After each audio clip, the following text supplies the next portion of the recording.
Terraria Calamity Infernum is an add-on to the Calamity mod that makes every single boss 1,000 times harder, and I love everything about it.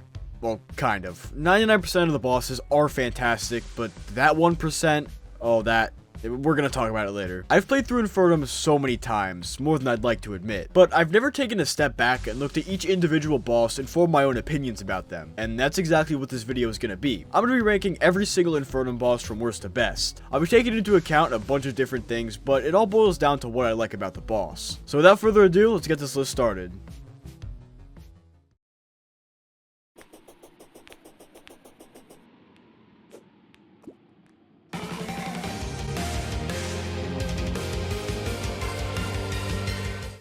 Fuck this boss. If I even attempted to describe the old Duke's fight in depth, it would be impossible, because all he does is charge at the player.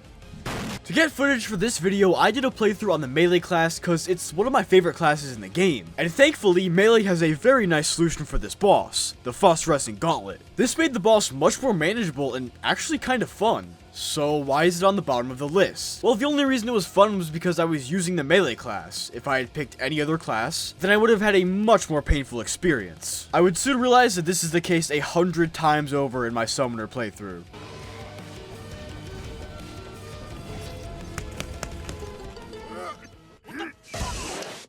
Don't let your kids watch it!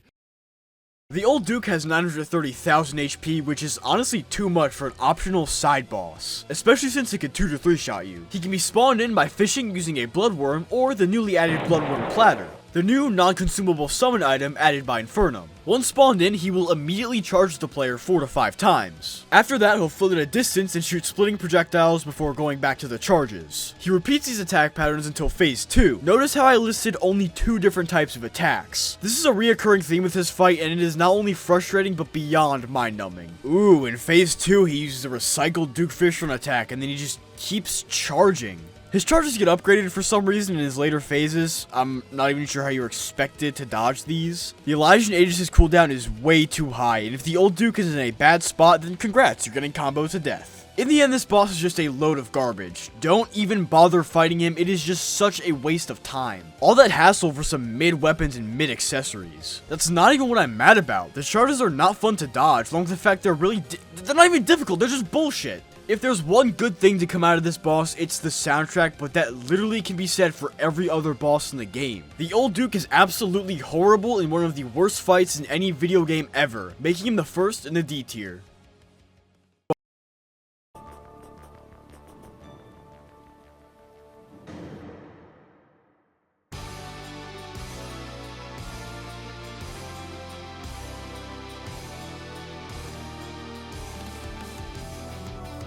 Anahita by herself is a good boss. She can be summoned by killing the question mark lady or by using the Leviathan locator, a new non-consumable summon item added by Infernum. Anahita has some pretty fun patterns: wind projectiles, damaging treble clefs, and ice crystals. When she reaches 50% health, she'll flee and summon the Leviathan. This part of the fight drags a solid B tier boss all the way down to the D tier. With literally no telegraph whatsoever, the Leviathan will just float into the player, dealing insane damage, practically forcing you to use the Rod of Discord. Don't even bother trying to dash through her, cause her hitbox is way too big. Say what you want about this boss, but this Leviathan phase makes me want to rip my fucking head off every time I fight her. Even if you know the charges are coming, you need to react perfectly to dodge them. Fuck the Leviathan, remove her from the game, just let me fight Anahita and this boss would be in the B tier. But that's unfortunately not the case, so they're going in the D tier. That concludes the D tier in this list. These 2 bosses are the bottom of the barrel for Infernum. They don't really teach the player anything other than spam the shield bash. It's not like some attacks are used for later bosses to introduce the player to new mechanics and stuff. Okay, that does not count.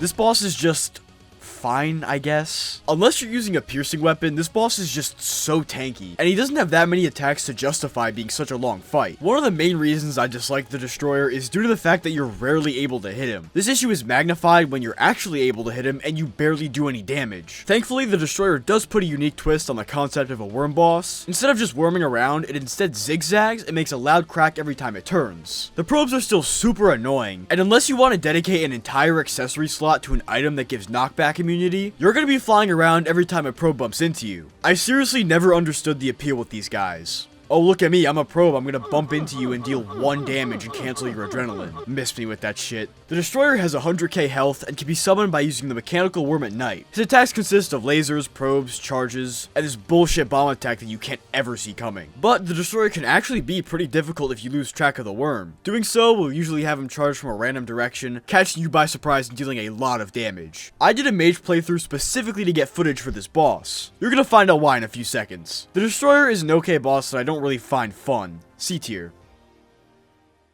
But the fight gets interesting if you decided to go with the melee class with the unique option of skipping the boss entirely.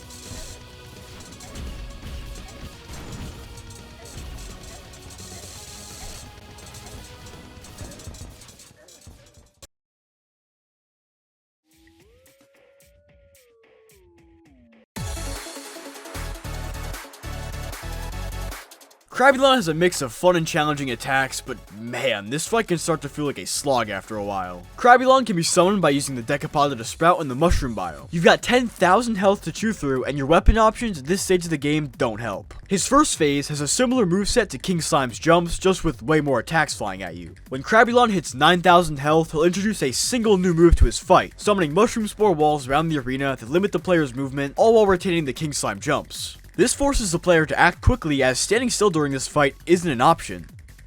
Is what I would say if he dealt any considerable damage, which he doesn't if you're playing any class other than Summoner. Upon Crabulon reaching 4,000 health, he'll enter his third and final phase. Crabulon slams his claws down, sending spores raining down towards the player. This boss doesn't have that many attacks, so obviously it'll have less health and be generally shorter, right? No. Crabulon is insanely tanky with so little attack variety, it's kind of ridiculous. The attacks are still fun, don't get me wrong, but when I go to fight Crabulon, I don't go, oh boy, am I excited to fight this boss. It's more of a, better get comfy, I'm gonna be here for a while. The saving grace are his drops, which are all cool and provide a massive power boost to the player. C tier. Spoiler alert, the Infernum mod is done being updated. No more content, no more anything. Right? Well, for some reason, a single patch was released with 5 random fixes. You wanna know what one of those quote-unquote fixes were? Reducing Crabulon's damage reduction. It's way too late to go back, I don't give a fuck.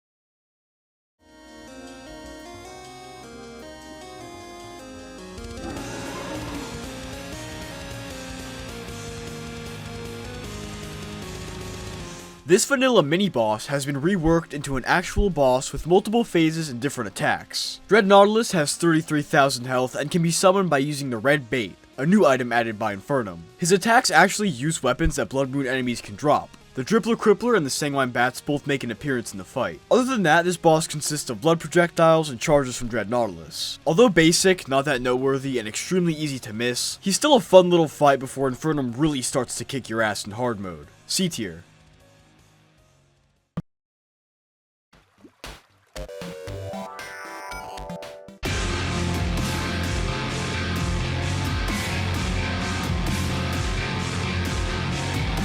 Eater of Worlds is a painfully basic, but a pretty fun boss. Summoned by using Worm Food and the Corruption, it's got 12,000 total health. What makes this boss different from other worm bosses like the Desert Scourge or the Destroyer is that at every phase change, the worm will split off. The Eater has 3 phases, meaning by the end of the fight you're going to have 4 worms chasing you. Throughout the fight, the worms will fire splitting acid projectiles and raise corruption walls. It's actually pretty fun leading the worms around in circles while dodging the hundreds of projectiles they shoot out. It's a major improvement from the vanilla fight in my opinion, where a basic bow with piercing arrows can shred this boss in seconds. But I will admit, I've always loved running into the corruption and just blending up the Eater of Worlds. And hearing all the gore and money noises was always super satisfying. But boss and fundamental wise, this one is way better. The Eater of Worlds is a pretty basic but fun boss, getting it a spot in the C tier.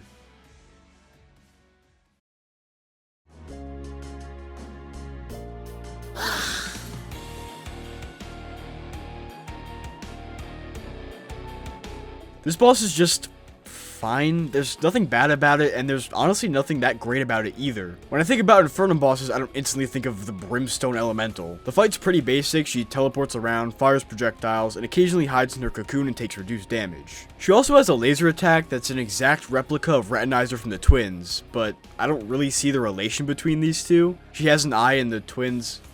Never mind, that's fucking awesome. But in the end, this fight doesn't bring anything new to the table. It's not bad, but it's not memorable either. And I'd be lying if I said I haven't rewritten this part of the video 3 times because I literally cannot find anything to say about this boss. Look, dude, I've got around 50 bosses to talk about. I feel like I get a free pass. C tier.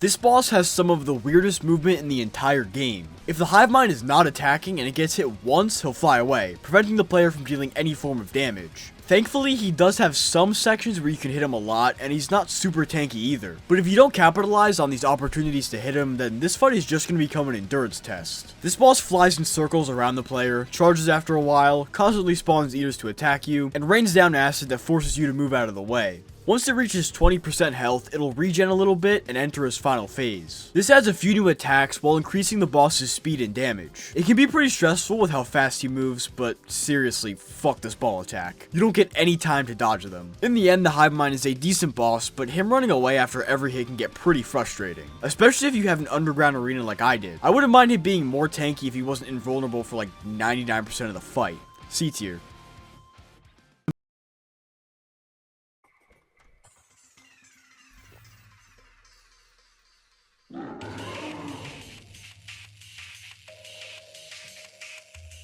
Do not summon this boss during the day, it is impossible. You literally cannot see any of his attacks. Anyways, Cryogen is a decent boss with a fun first 2 phases. Trying to dodge his actual attacks while hitting him can become a challenge due to his predictable, albeit erratic movement. This fight requires a lot of multitasking, and moving a single inch will cause Cryogen to go flying in that direction. You can get away with standing still and just dealing damage, but Cryogen will eventually send ice projectiles at you. It creates a fun dance of standing still while dealing damage and dodging attacks. His third phase sucks. I hate it. One of the main reasons I dislike the Destroyer was because you could rarely hit him. That goes double for this phase. He'll boomerang around the arena and take ages to come back. You'll just be sitting there doing nothing. I'm not saying you have to be constantly damaging the boss at all times, but for this attack, it just feels like I'm sitting there waiting for him to come charging back. It slows down the fight drastically, and in a final third phase that doesn't really fit. The fight doesn't have to be super duper attention deficit disorder fast paced with explosions going off every second, but here it's just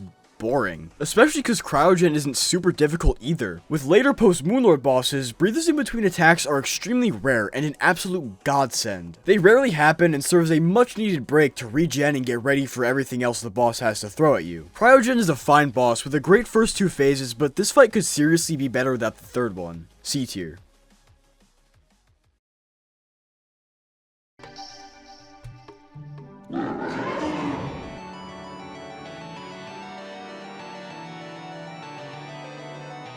The Eye of Cthulhu is an iconic boss fight from Terraria. In vanilla, he's seen as a quick money and Cryptane pinata with an insanely good dash accessory. In Infernum, he does not fuck around. You gotta work for that Shield of Cthulhu, and he'll let you know it immediately. The Eye of Cthulhu has 5,000 health and can be summoned by... I don't know why I'm telling you this, everyone knows how to summon this boss. Throughout his first phase, he'll spawn in servants to overwhelm you. Attempting to get distance on him can be pretty tough, especially considering the fact that he'll shoot out bloody spikes that linger and can stick to your arena. The entire fight is pretty stress-inducing as the eye slowly inches closer with each charge. At 80% health, he'll transition into his mouth, teeth, form thing this early into the fight. Although a majority of his other attacks don't change, he's way more aggressive and is much faster than before. He also deals so much more damage compared to his first phase. Any distance you do get on him is brought to a screeching halt, with him circling you, then charging after a bit. During his third phase, instead of firing smaller killable eyes, he'll occasionally switch things up and shoot out unkillable blood clots that have the same movement, forcing you to deal with dodging them. It's a cool change of pace for the fight and can catch you off guard if you're not careful. At 15% health, he'll enter his final phase. Yes, the Eye of Cthulhu in Infernum has 4 phases, but this phase is just a damage and speed buff. This is the third fight of the game, so you've got some wins under your belt, but the Eye of Cthulhu can still effortlessly kick your ass. He deals a lot of damage, and if you're caught in a bad spot, he can wombo combo stun lock you and eviscerate your health and defense. The Eye of Cthulhu is a fun boss that is a major improvement and reimagining of the vanilla fight. Although throughout the fight, his kit doesn't change that much, and what you get in the first 2 phases is what you get for the rest of the fight. He's fun, but a little slow in my opinion. C tier.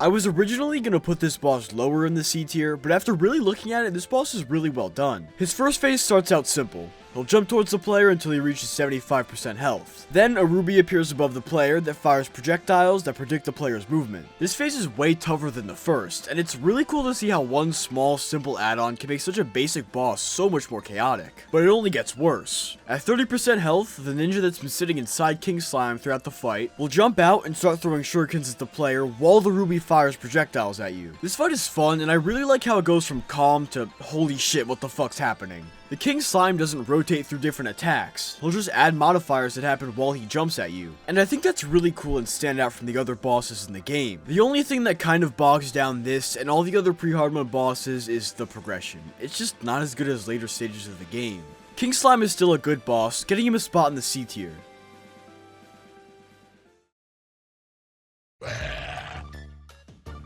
In vanilla, this boss is considered pointless. Now it's still pointless, but at least it's now kind of a fun boss. Regardless of the class I'm playing, Clops is always forgettable or missed entirely. His first phase is pretty meh, shockwaves of ice and snow chunks, and that's pretty much it. But for a second phase, he spawns a shadow field around the arena that'll slowly close in. That's a cool idea, I like that a lot actually, but there's no urgency with it. I don't think I've ever let it close fully. If it was actually stressful and the arena closed noticeably fast, he'd be way more memorable. He does have some fun attacks, but still. This fight had so much potential to be so good, but sadly, just like vanilla, Clops is a forgettable boss that people rarely fight. C tier.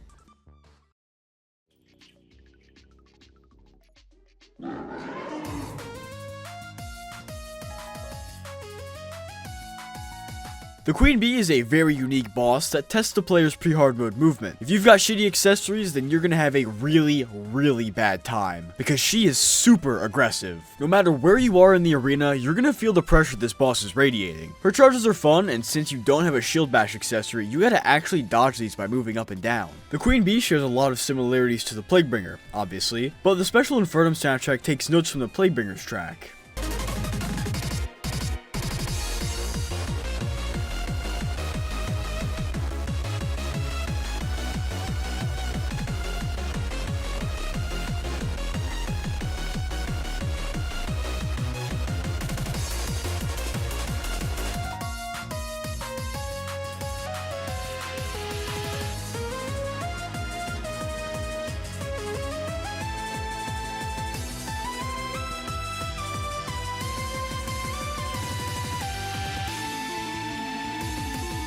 I really enjoy how fast-paced this boss is. It's a huge step up in difficulty for pre-hard mode. Her other non-charge attacks are basic, but still really fun. A lot of the difficulty from the projectile attacks is trying to get through the never-ending barrage of them. If you do end up getting hit, you'll get knocked back and end up taking way more damage. It's fun, stressful, and a nice wake-up call for pre-hard mode. Overall, the Queen Bee provides a tough challenge that can be excruciatingly difficult with her volatile charges. C tier. And with that, the C tier is done. Taking a look at this tier, it's filled to the brim with bosses from pre-hard mode. That's not me saying they're bad, I just prefer the late game, much faster paced and challenging fights, which we definitely will be getting to soon.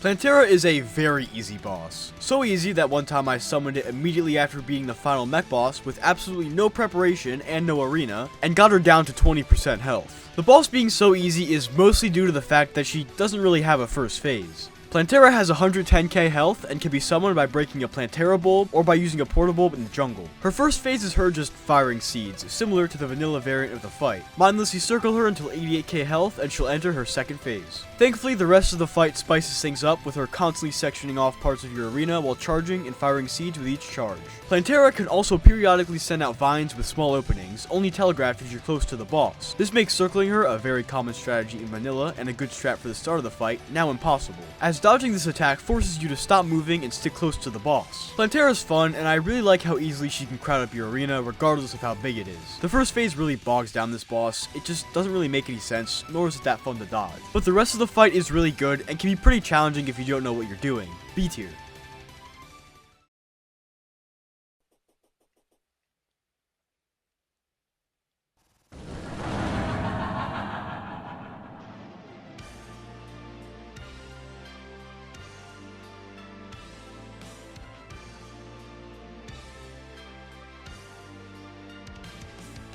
The Calamitas clone, out of all the bosses in the game, has received the most amount of changes. On top of an entire fight rework, her design has been completely revamped with a very nice brand new sprite. She's no longer an Eye of Cthulhu resprite. Thank God. I was always so confused about this design. Like, this is supposed to be an imitation of this?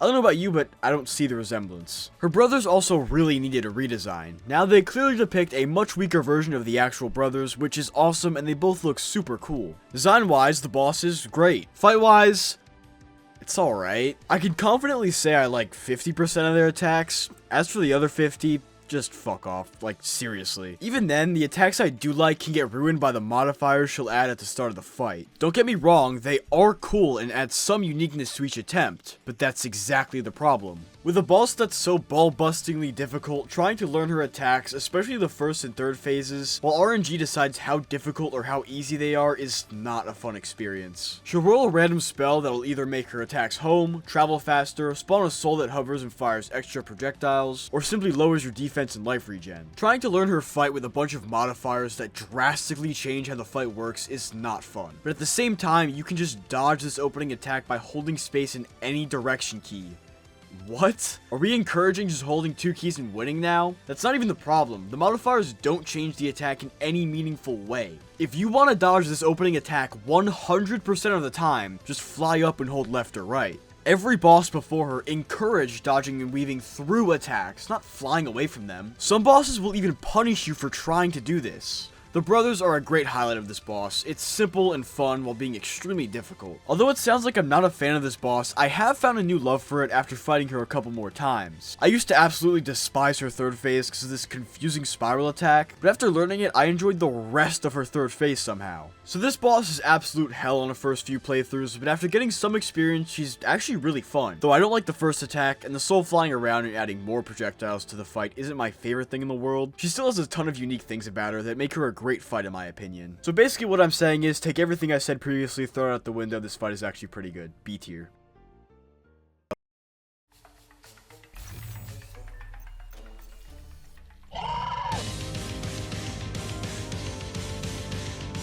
This boss is fought right after one of the biggest progression jumps in the game. The defeat of the Moonlord brings a ton of changes to each class. New armor, weapons, and accessories, each significantly increasing the power of the player. If you really know what you're doing and what gear to use for your class, you can fairly easily melt this boss, completely trivializing the fight. Maybe that's why you can fight him in hard mode.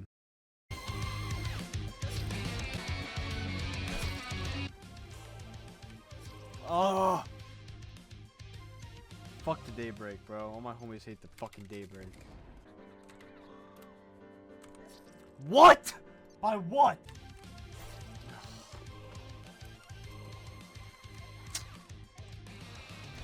Damn. What the hell is that? Oh. Yeah, it's definitely harder. Him being one of the first bosses in Post Moonlord sets the tone for the rest of this stage of the game. Aggressive, relentless bosses that barely give you any breathing room. He has 250k health and can be summoned by using exotic pheromones in the jungle. His main attack has him flying around while shooting out lightning feathers, and he's gonna try this attack a lot, and usually he'll fly right up to you before doing it. He also has a bunch of lightning strikes that he can do with less openings the closer you are towards him, making sure the player's careful with their positioning throughout the fight. It's a good boss, but I feel like it needs some better telegraphs or more time to react to most of his attacks. My favorite thing about this boss is the soundtrack. I'd be lying if I said this wasn't one of the most underrated tracks in the game that needs more praise. With all that said, the Dragonfolly is going in the B tier.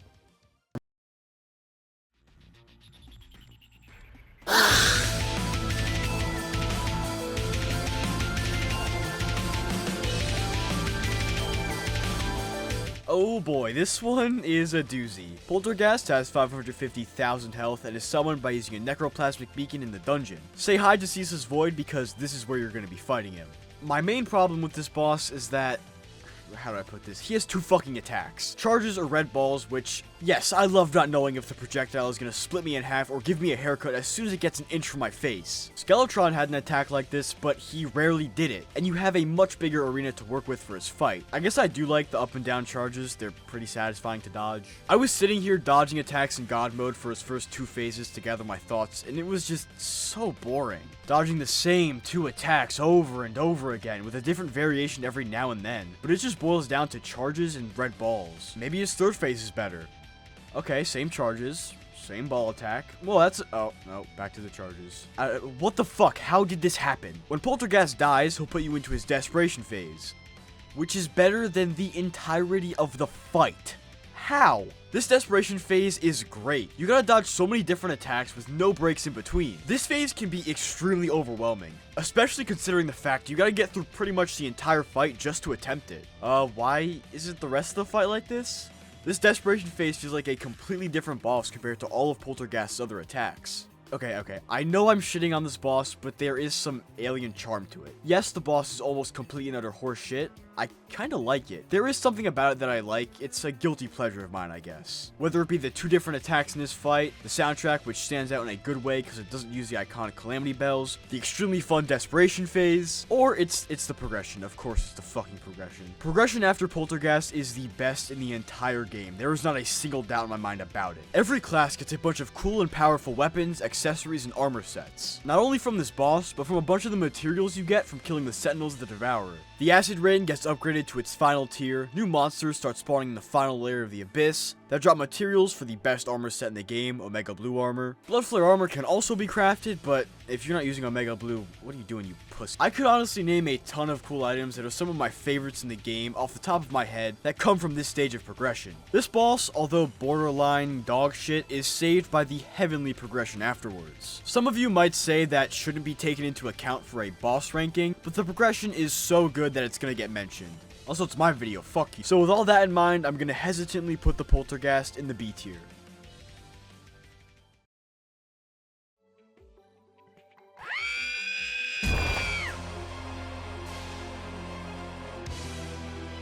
This boss has been majorly improved from normal Calamity. You can easily cheese this boss by just flying above him and throwing attacks in his general direction. In Infernum, the Ravager prevents that by halving your total flight time and putting rock walls around the arena to prevent the player from running away. The Ravager is a post-golem boss that can be summoned with the Death Whistle. He's got 300,000 HP, and once Providence is defeated, his health is buffed to 800, along with him dropping new stuff for the Blood Flare armor. This first phase has the Ravager jumping around while sending his fists at you, along with sending out lingering blood projectiles in a pattern that's very similar to the Slime God. His first phase is pretty fun. He constantly forces a player to move around, and running too far away will cause him to go flying at you, dealing a lot of contact damage. Phase 2 begins once all of his limbs have been destroyed. The Ravager's head will come off and start attacking, rock walls will spawn and close in on the player, along with him attacking way faster. This boss is so chaotic and is a huge step up from the original. His drops are really cool, and he's the last fight before the final stretch of hard mode bosses. B tier.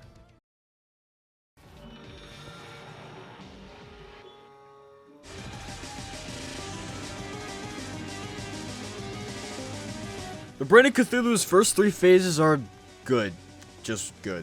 Whatever, let's skip to the final phase. These illusions are so fucking cool, I love them. It's such a huge step up from the boring 4 brains, guess which one is which for 10 seconds and win. You actually need to pay attention to where he's going. It's a big contrast from focusing on projectiles to now focusing on his position. I really wish the rest of the fight was like this, and not just boring projectiles. Make me use my brain and eyes to remember where he is and which illusion is which. I don't give a shit if I'm playing that cup and ball game in Terraria. It's such a cool concept for a boss. B tier, but this boss definitely had the potential to be in the S tier.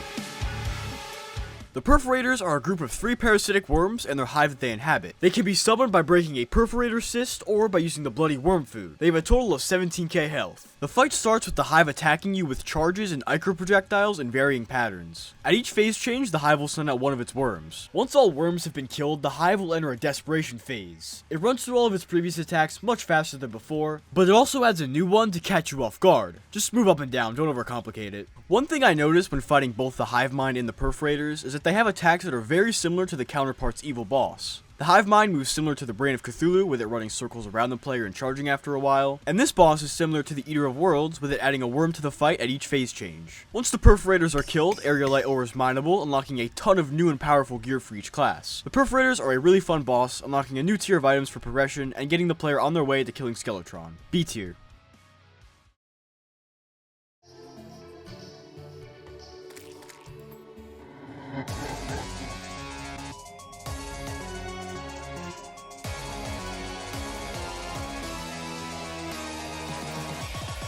This boss is actually really fun, but it suffers from being too short and too little varied attacks. The Lunatic Cultist can be spawned by killing the Cultist group outside the dungeon post-Golem. He's got 100k health, side bosses like the Empress and Duke Fishron have the same or even double that amount. Which is a shame, as this boss is really fun but feels like more of a mini-boss. I think if this fight was as challenging as the previously mentioned Empress or Duke, it would be a huge surprise for new Infernum players, as the Cultist in vanilla is a complete joke. The attacks that are in the boss are pretty fun to dodge at least. His clones have also been changed, now spawning way more. I mean, yeah, that's more difficult than vanilla, I guess. The soundtrack goes on way longer than how long the fight usually takes. The track is around 3 minutes long, but the fight usually takes me around a minute and a half, which is an absolute crime, as the music is amazing, especially the later parts of the song. Just because it's a short boss doesn't mean it's not difficult. The Cultist will still demand your full attention, and if you don't give it to him, he can still kick your ass. B tier.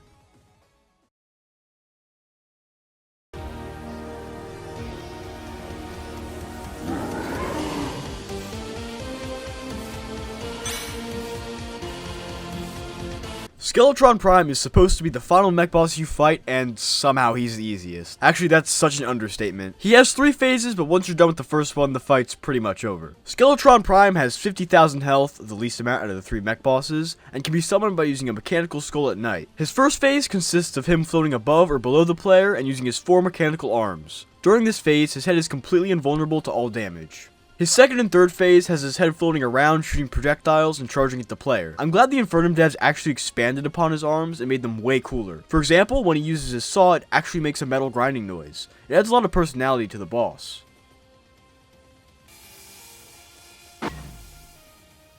I do genuinely like Skeletron Prime's attacks, and the fight overall feels very fun. I like timing the dash with his swinging arms, and simply having a boss that has multiple limbs that each move around separately from each other is extremely unique and really helps him stand out among the other bosses in this game. However, I wish he was more difficult. Defeating all 3 mech bosses is a big step in progression, especially in Calamity. Unlocking hallowed bars, chlorophyte, and any items that require all 3 souls can be crafted now. But with Skeletron Prime, you could just dog walk him and move on to Plantera or Cal Clone. I don't know, maybe it was Infernum's intention to make the mechs feel overall less important. With all that in mind, he's going in the B tier.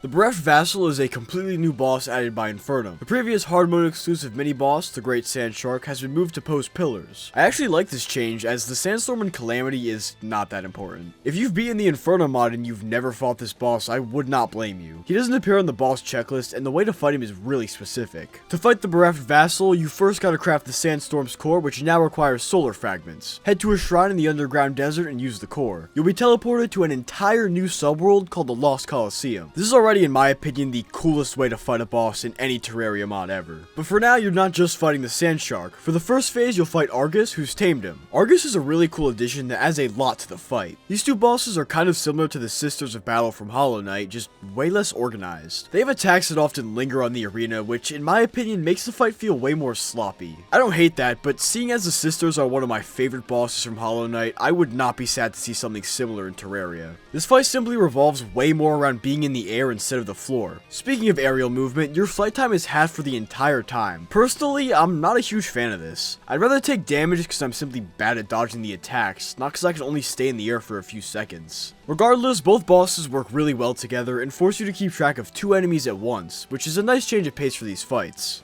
The Bereft Vassal is an extremely unique boss in almost every way. It does things that I haven't seen any other modded bosses do. The fight does seem a little lacking in some regards though. I feel like the projectiles need more space and time in between them, like the Sisters of Battle and Hollow Knight. That and just having a boss mainly revolve around melee attacks would be really cool. Still, it's a good boss, getting them a spot in the B tier.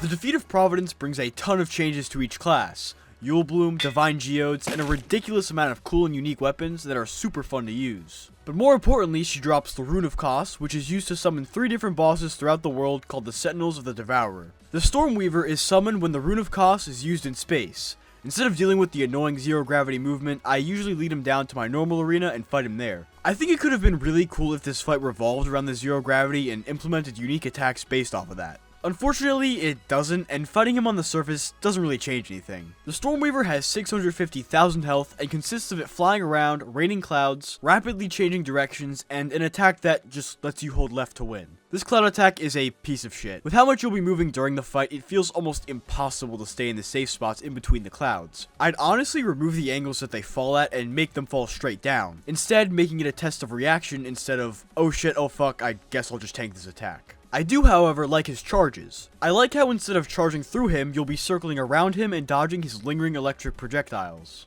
His charges get upgraded in his later phases, now requiring much more precise timing and reacting, as the Stormweaver is invisible as he charges up his charges.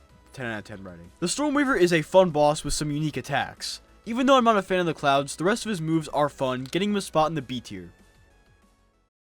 And with that, the B tier comes to a close. Every single one of the bosses in this tier are great. They all have unique patterns, soundtracks, and factors that make each of them stand out amongst the 47 bosses in this game, just with 1 or 2 very small nitpicks. We're in the A tier now with a little over 20 bosses left. All of the bosses in this tier are amazing with little to no flaws.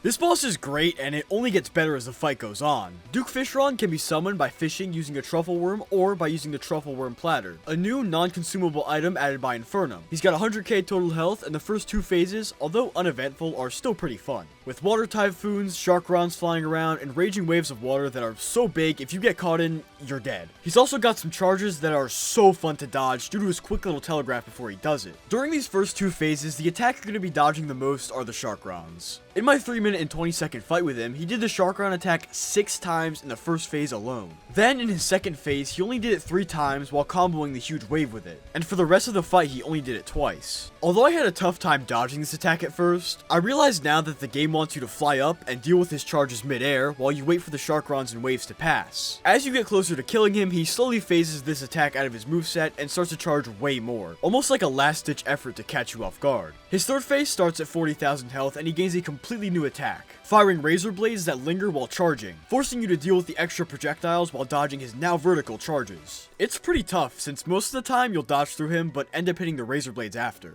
But as difficult as it is to dodge, it's just as fun. But we're not done yet. In phase 4, all of his attacks get their speed buffed a lot. He'll also do the charges for way longer, which I absolutely love. Combine that with the incredible soundtrack and you've got yourself one of the most exhilarating fights in the game. The track for this fight is amazing, using a ton of motifs from a bunch of different tracks, like the Sunken Sea.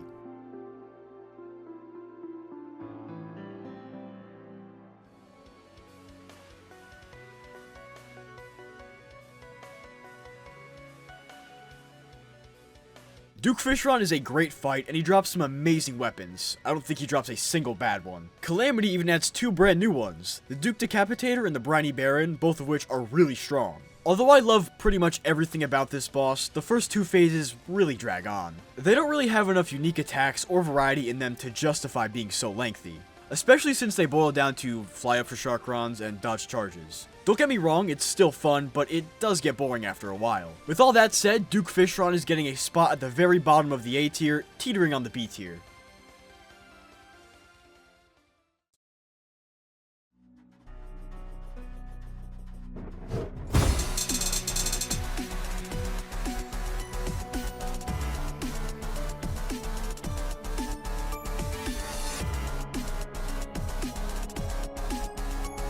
Astrum Aureus is the first of 2 bosses that are fought in the Astral Infection biome. Being fought as one of the bosses leading up to Golem, he's incredibly similar to him attack and movement wise. He's got 150,000 health and is summoned by using an Astral Chunk in the Astral Infection biome. This leads into my one and only major gripe with this boss that isn't even Infernum's fault. Astrum Aureus moves a lot during his fight, constantly running towards the player and ground pounding everywhere. Knowing this, I tried to make my arena as big as possible for this fight. Astral Ore is a hard mode ore that is generated once the Wall of Flesh has been defeated. It is not mineable until Astrum Deus, a boss fought right before the Moon Lord, is killed. So, throughout pretty much all of hard mode, this ore is not mineable, meaning you can't make your arena any bigger than the biome, which is already incredibly tiny. Don't even bother making platforms on top of each other, cause if you're too high up, you won't be in the Astral Infection anymore, causing Astrum Aureus to enrage, which ups his damage and the amount of projectiles he shoots. Besides that, he's got some damn good attack patterns. One of my favorites is the Rocket Barrage. You might just fly to the other side of him, but doing that will have the rockets reach you before they despawn.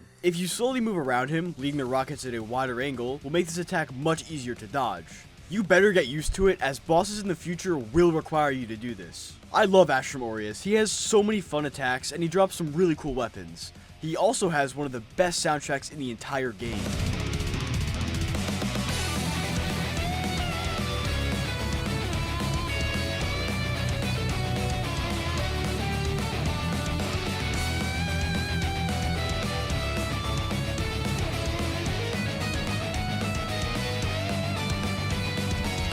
A tier.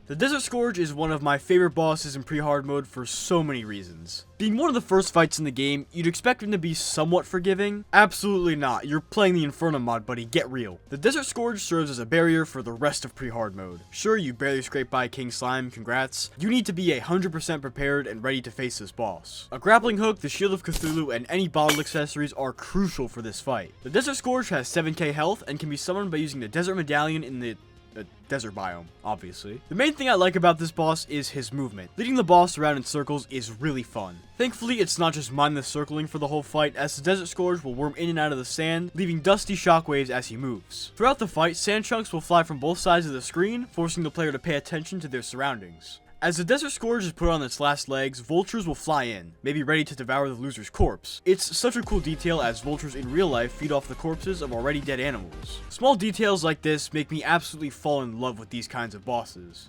Overall, the Desert Scourge is an amazing boss that has so many different things going for it, getting it a spot at the top of the B tier.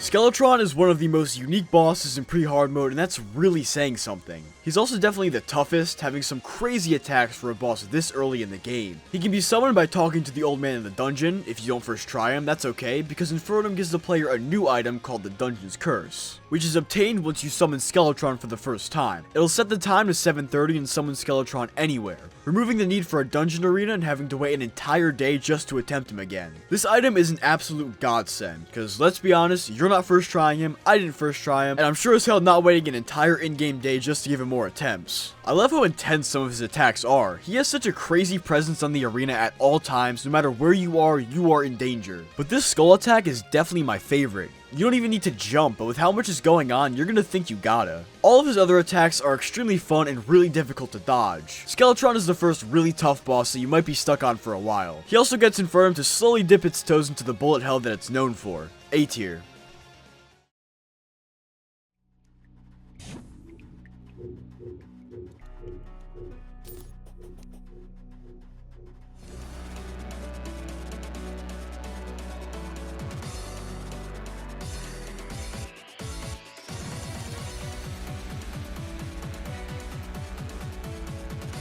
This boss is fought right before the Moonlord, meaning the pillar weapons can actually be used for more than one boss. Astrum Deus can be summoned by using a Titan Heart at the Astral Monolith during night. It's got 300k health. When summoned, Astral Stars will rain from space, and after a few seconds, Astrum Deus will charge at the player, starting the fight. Astrum Deus is an interesting boss. It'll constantly attempt to circle the player while firing projectiles, only occasionally disappearing to charge at the player. If you even think about leaving the circle, you'll be punished by a barrage of random and erratic projectiles. The best idea is to go with the flow and pace that the boss sets. When I fought Astrum Deus for the first time, I found it to be extremely frustrating with all the random attacks flying at me. But when I actually let Astrum Deus circle around me, the fight felt way more controlled and it made the overall fight easier to read. This boss has a lot going on, especially in the visual department. The visuals pair really well with the soundtrack. Astrum Deus is a fun fight, forcing the player to dodge projectiles in a heavily restricted space. It's a nice change of pace and is a pretty challenging fight, getting him a spot in the A tier.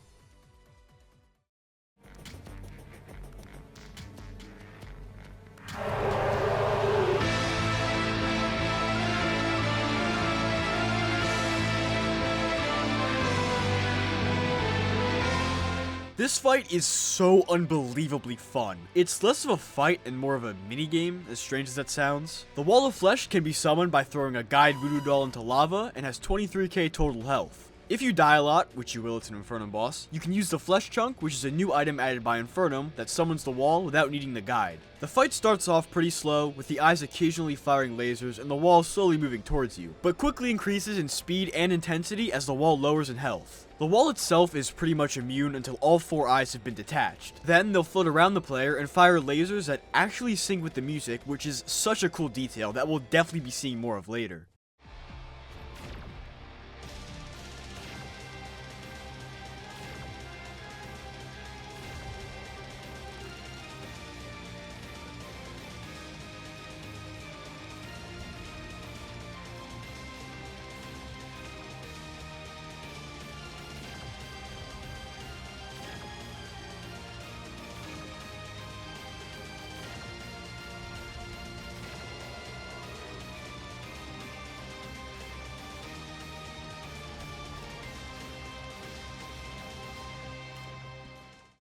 It actually makes the laser attack much more easier to time and so much more fun to dodge. Occasionally, the eyes will return to the wall and fire lasers from there. This boss really only has 2 attacks, yet the fight itself is so fun and engaging. The track is also incredible, using motifs from previous pre-hard mode bosses, which is obviously fitting. The Wall of Flesh does what it sets out to do, a brief, extremely fun fight that boots the player into hard mode. I would put it higher, but the bosses I'm going to be talking about just have way more going for them. A tier.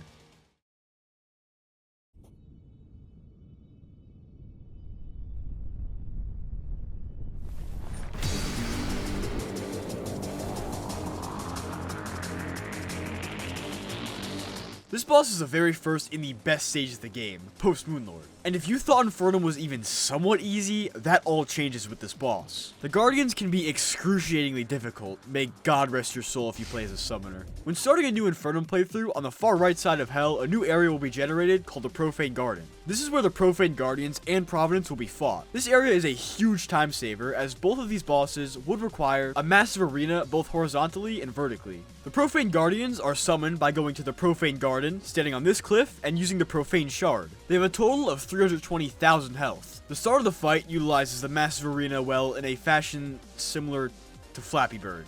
Yeah, I'm being serious. Hello everybody, my name is Markiplier and welcome to MLG Flappy Bird. Okay, so if you want to play this game, you can check the link in the description below, but beware, it's only for MLG pro gamers such as me.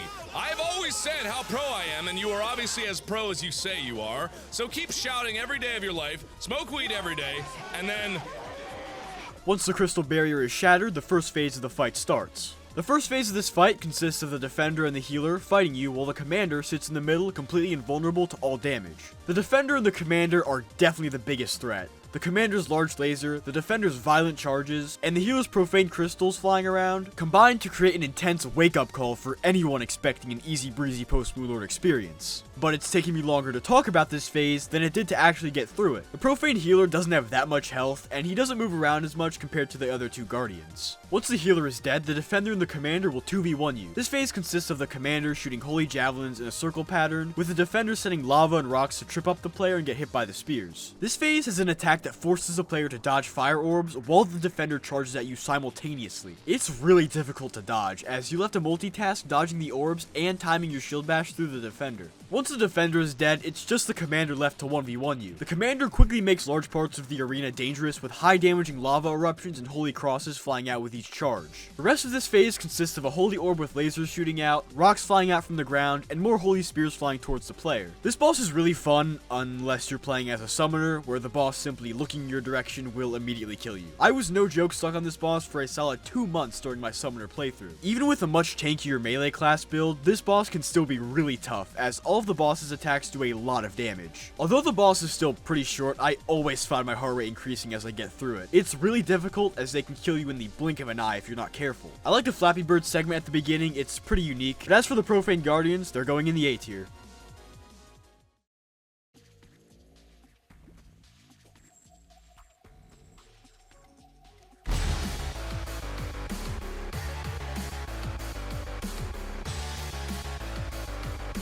The Ceasless Void is the second rune of cost boss on this list, this time summoned in the archive section of the dungeon. This boss has the unique twist of the camera focusing on the chained up Ceasless Void in the middle of the arena, completely changing how you dodge attacks. It's got 500,000 health, and the fight has a Ceaseless Void spawn in attacks to kill the player. A lot of its attacks take inspiration from bosses from Undertale and Deltarune. Yeah, I'm being serious. This attack is similar to this Gaster Blaster attack. This attack is similar to this one in Jevel's fight. And this one is similar to this one in Omega Flowey's, but that's a bit of a stretch. The third phase has the Ceaseless Void break free from its chains to teleport around and fire projectiles. There's a lot going on with this fight. Having the Ceaseless Void struggle in chains for the first bit, then break free mid-fight is really cool. He's an extremely memorable fight, getting him a spot in the A tier.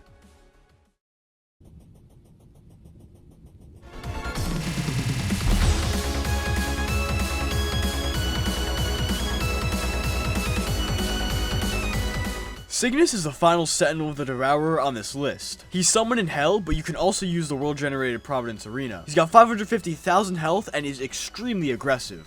Cygnus is constantly throwing cosmic daggers, along with leaving lingering projectiles after his charges, but his deadliest attack by far are the invisible shadow slashes. The screen will go dark, and after a few seconds, in whatever position the player is about to be in, he'll appear and swing violently, dealing a lot of damage. If you're unlucky, it can sometimes hit you twice, completely annihilating your health bar. This attack requires the player to be very precise and learn his timing really well. When Cygnus drops to 370,000 health, he'll summon his clone, and they'll perform newer and deadlier attacks in sync, along with dropping explosives as they move. A lot of his patterns create a fun dance of constantly moving around and dodging attacks, all for his shadow slashes to bring that dance to a screeching, very painful halt. But it's still fun. Throughout the entire fight, I'm constantly focusing on the screen, anticipating that second where the screen goes dark. Cygnus is a really fun fight. The Sentinels of the Devourer, while not being as painful as previous bosses, are all really well made and serve as a nice break from tough fights, especially after Providence. A tier.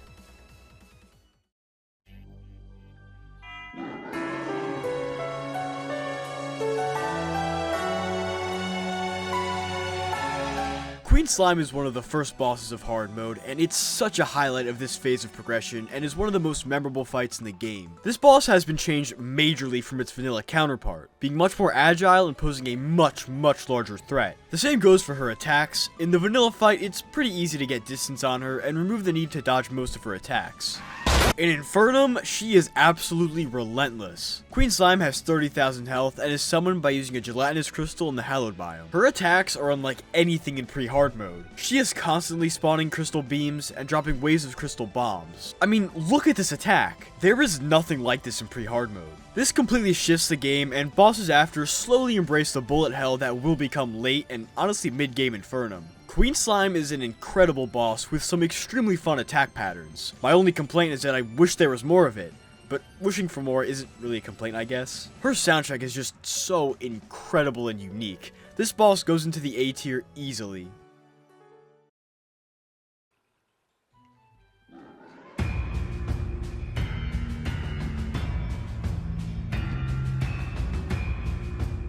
Damn, this boss is just so good. The Slime God is the final pre-hard mode boss in this list. It's summoned by using an overloaded sludge and has 18k total health. Rather than spawning both slimes immediately when the fight starts, the first paladin will 1v1 you until it reaches half health. The starting slime is super aggressive, constantly lunging at the player and ground pounding while sending various projectile patterns. The second one will join and they'll perform attacks together. This is easily my favorite phase of the entire fight. Both paladins are constantly spawning hordes of slime projectiles that are extremely fun to dodge through. Once one of them is killed, the remaining one will fight you until it dies. I surprisingly find it much harder to 1v1 a paladin rather than 2v1ing them. Something about the extremely tight spaces the single paladins can put you in, along with the fact that they'll be spawning a bunch of projectiles right on top of you. During the fight, I'll try and keep both of their health bars in similar positions so I can kill the two paladins in quick succession and move on to the core. This phase can be extremely stressful as the core is really difficult to hit due to its tiny hitbox and how fast it moves. This fight during the phase transitions is extremely tough to get into your dance of dodging attacks, especially after one of the two paladins are killed, or when the Slime God core spawns. It makes for an extremely chaotic and stressful moment where you're scrambling to get into position to dodge the attacks. The shitty aerialite wings do not help either. This fight is amazing and caps off the pre-hard mode bosses in this list. Pre-hard mode Infernum, while not having a ton of my favorite bosses, is still extremely difficult and does have some bangers. But in my opinion, Infernum excels in late game bosses, which we're making our way to. As for the Slime God, it goes in the A tier without question.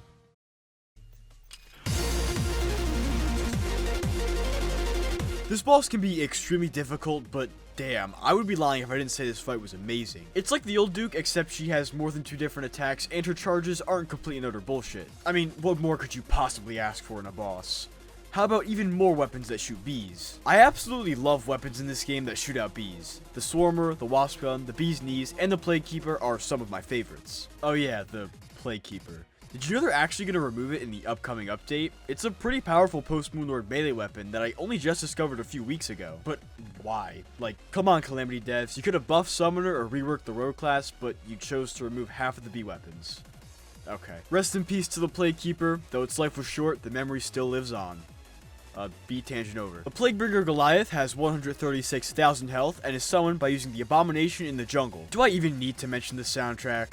I don't, because I've already played it before. The Plaguebringer excels in overwhelming the player, along with shooting out missiles to crowd up the arena, and overall just being a massive floating rocket launcher. Did I mention she constructs a nuke halfway through the fight that can one-shot you if you're not careful? The Plaguebringer gave me so much trouble in my first few playthroughs, dying to her constant charges and lingering projectiles, and if I did survive that, I would get atomized by the nuke. She's got some other extremely unique attacks like this laser drone one and spawning little robotic mini Plaguebringers to swarm you. It's a great fight that has some extremely cool drops that can be crafted into some of the best hard mode armor in the game, that being the Plaguebringer armor for the Summoner class, whose set bonus is a shield bash, which frees up an entire accessory slot so you can focus on other things like increasing minions or summon damage. Overall, the Plaguebringer Goliath is an amazing fight, securing it a spot at the A tier.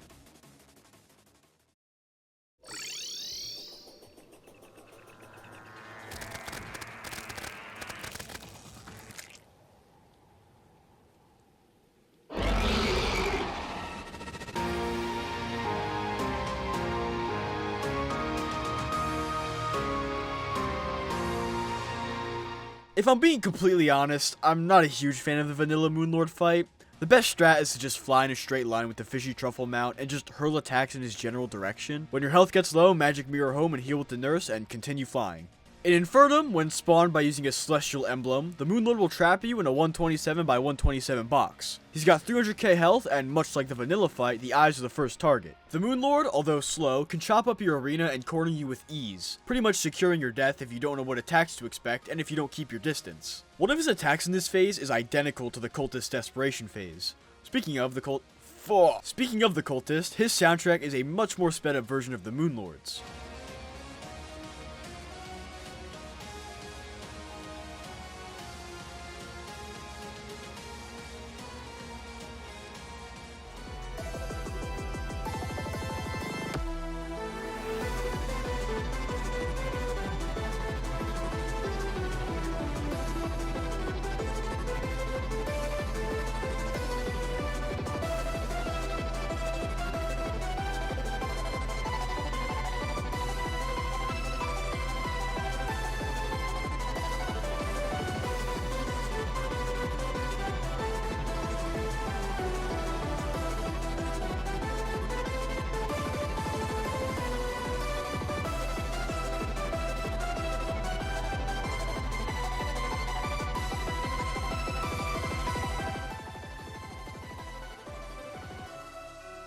I'm sorry, the soundtrack is just too good. Anyways, the track being sped up makes a lot of sense, as the Cultist is a much more agile and faster boss, while the Moonlord was just awoken after probably being asleep for many years, so he's a bit rusty. Should I be talking about Calamity lore?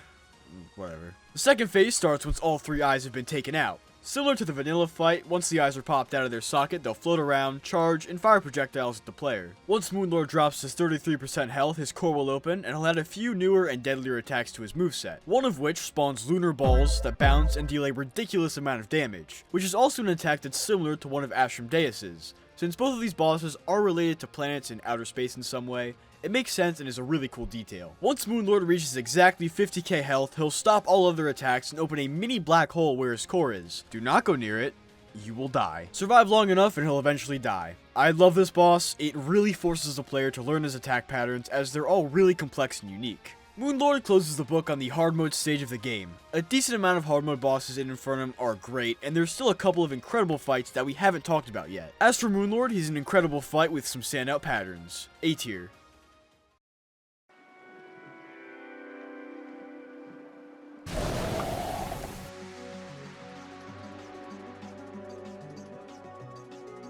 Oh, this fight is so good. Remember how I said I love the Desert Scourge's movement, leading it around in circles and stuff? Well, this boss cranks that up to a 10 and throws you into the Sulphurous Sea, with water movement that I surprisingly like a lot. It really works with the boss's attacks, as the Aquatic Scourge will be charging at you, and has a bunch of other attacks that require you to quickly change your position vertically. The Aquatic Scourge has 150k health, and can be summoned by using seafood in the Sulphurous Sea. The start of the fight requires you to be in water, as the Scourge is invulnerable to all damage outside of it. But oxygen is not a problem, as large bubbles of air will spawn occasionally. The player can also utilize Flipper, Gills, and Silver Skin potions to have better mobility, water breathing, and resistance to sulfuric poisoning. For the first 2 phases, the Scourge will charge, shoot homing scales, and send sulfurous rubble towards the player. Once phase 3 starts, the Sulphurous Sea will begin to boil, and the Scourge will swim to the surface. This is my absolute favorite phase of the fight. He moves super fast, and his charges are really fun to dodge. It's extremely hectic on a first playthrough, and I love it. This boss also has a unique death animation and drops his skull when killed. The corpse of the Aquatic Scourge will float down into the Sulphurous Sea, and at a distance can be seen getting eaten by a bunch of fishes.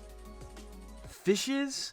What? Before I move on, I just want to note how much personality is in this boss, if that's even the right word. The skull, the small fishes, yes, I'm using that word, it raiding when phase 3 begins, the soundtrack, and the overall vibe of the fight is just amazing. That and the fact you can melt this boss with the melee class.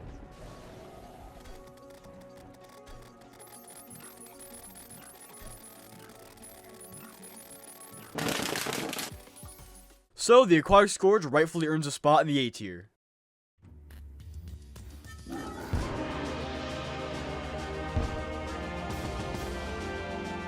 As surprising as it is to see Golem this high in this list, it's well deserved. Golem is an insanely fun boss in Infernum, taking a lot of inspiration to Astrum Aureus, both having a couple attacks that are identical to each other. Golem's got around 200k health, which is a massive step up from previous bosses and even bosses that are after him. He's got the 4th most amount of health in hard mode, and that's definitely for the better. Golem is super tanky with the upside that he doesn't move around that much. Golem can be spawned by using a lizard power cell in the lizard temple. Don't bother making an arena for this fight, as Golem will instantly destroy any blocks placed in his altar room when he spawns. This is due to the fact that throughout the fight, Golem's attacks can affect the arena in a way that if you did have a platform, the boss wouldn't be nearly as difficult. Golem's first attack will have him send his fists around the entire arena. What's cool about this attack is flying directly to the other side of the arena will force you to cross through the barrage of fists. However, if you move across it slowly, Golem will stop sending his fist before you get to the other side. This is going to be a reoccurring theme with his fight, as it was with Astrum Aureus. Speaking of, he has a similar attack, but instead of rock fists, he'll fire rockets and actually move around. Second attack has Golem detach his head while sending closing laser walls and firing projectiles. Again, Astrum Aureus is a similar attack just from below. Golem can also send laser walls from both sides of the arena,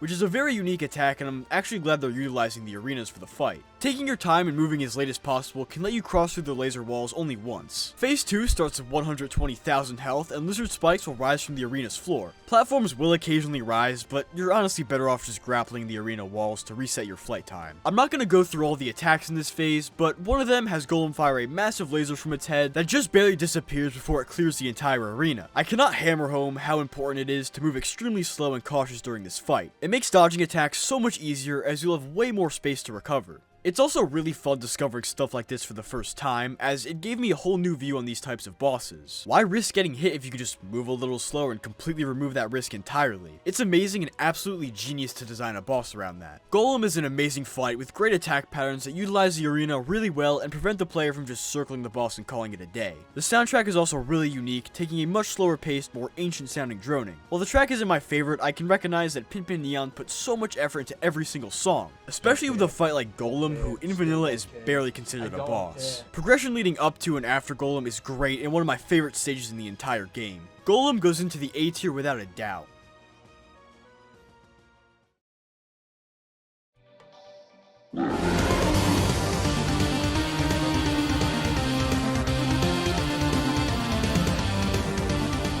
The twins are the final mech boss on this list, and they don't fuck around. With 65k total health and summoned by using a mechanical eye at night, they serve as the first real fight of hard mode. Retinizer excels in splitting up your arena with lasers, so you can't just fly away from the absolutely relentless monster that is Spasmatism. His Cursed Flame debuff, while not only being deadly on its own, can hit you multiple times due to how aggressive he is. At first, a lot of their patterns might seem random and odd, but once you learn them, this fight becomes so fun. For this fight, you pretty much need to learn how to look in the middle of the screen and use your peripheral vision to dodge attacks. You absolutely need to do it for their spinny attack. This fight is pretty much a skill check, and after tanking most of it on my first playthrough and struggling to beat it, on repeat playthroughs, dodging it perfectly made me feel like I was ascending past my human form. The first eye to reach 5% health will gain a force field until the other eye is killed. Once that's done, the remaining eye will enter their respective desperation phase. For Retinizer, you can expect precise plasma bolts and a shitload of projectiles. For Spasmatism, dear God. He is an absolute monster and you should be scared. Whenever I close my eyes at night, I see him. I really like how you can choose which eye to target and pick what desperation phase you want. The game giving you the choice is really cool, and I don't really feel like one desperation phase is harder than the other. They both seem pretty balanced. The twins are a really fun and challenging boss, forcing the player to get good at multitasking mid-fight, getting the two of them a spot in the A tier. Now the A tier is done. All of the bosses in this tier are pretty much perfect in my eyes. They're all really unique, fun, and help build Infernum's roster of extremely memorable fights. But what about those other bosses that are beyond perfect? Ladies and gentlemen, it's time to go into the S tier.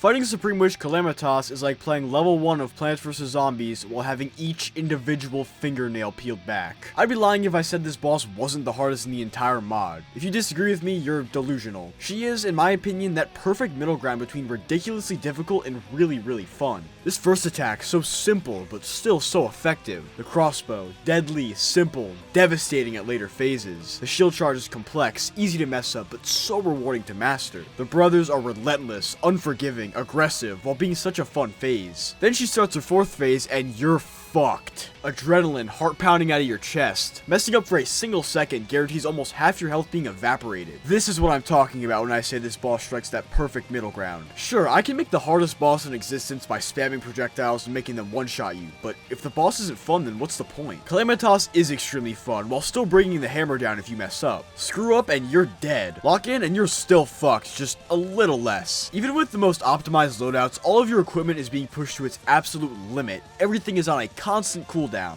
but as her health slowly but surely reaches zero,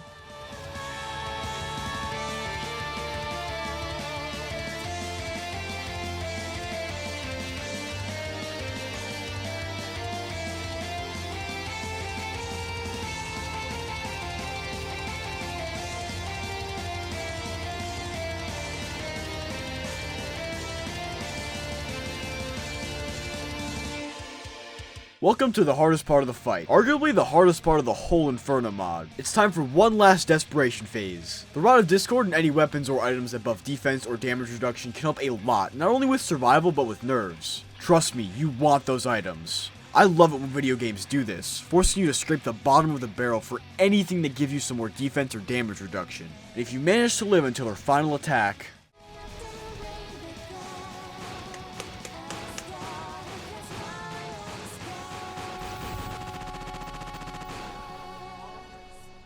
the fight's over. Congrats, you've beaten the Infernum mod.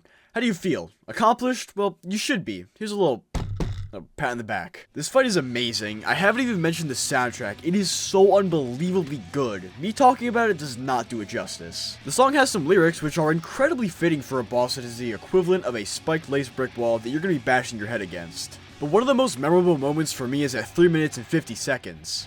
Here we are again, back in the void where my heart lays dead and my mind's driven insane. It perfectly captures the feeling of being stuck in a loop of pain and struggling. You've been here before, you failed before, but maybe, just maybe, this is the run that breaks the cycle. It also plays around her final phase, arguably the most important part of the fight, where it's life or death. This singular song gives more backstory and depth to Calamitas and the entire Calamity mod, and I really like that. Scal is the only fight in Infernum that made me take time and effort to practice and learn her attacks. I was getting my ass beat so hard, I took a solid 2-week break from her, came back, and beat her finally.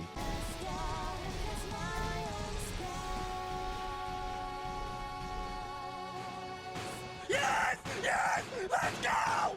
Let's go! Oh!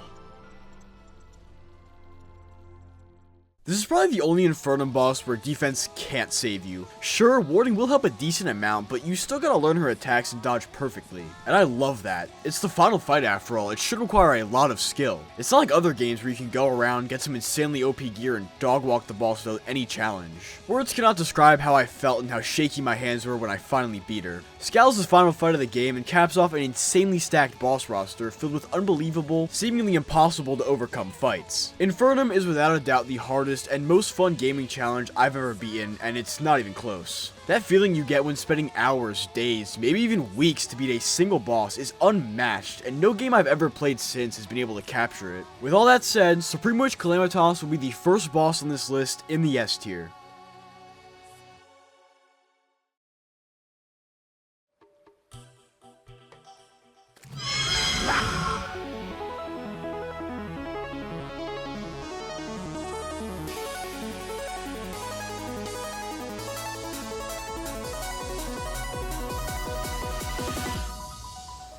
Since we're in the S tier now, it's getting harder to put each of these bosses above or below each other, as I genuinely think all of the bosses in this tier are perfect. The Empress of Light can be summoned by killing a Prismatic Lacewing or by using the Radiant Crystal, the infinite use summon item added by Infernum. It's a nice add-on, as collecting these butterflies are super tedious and take forever.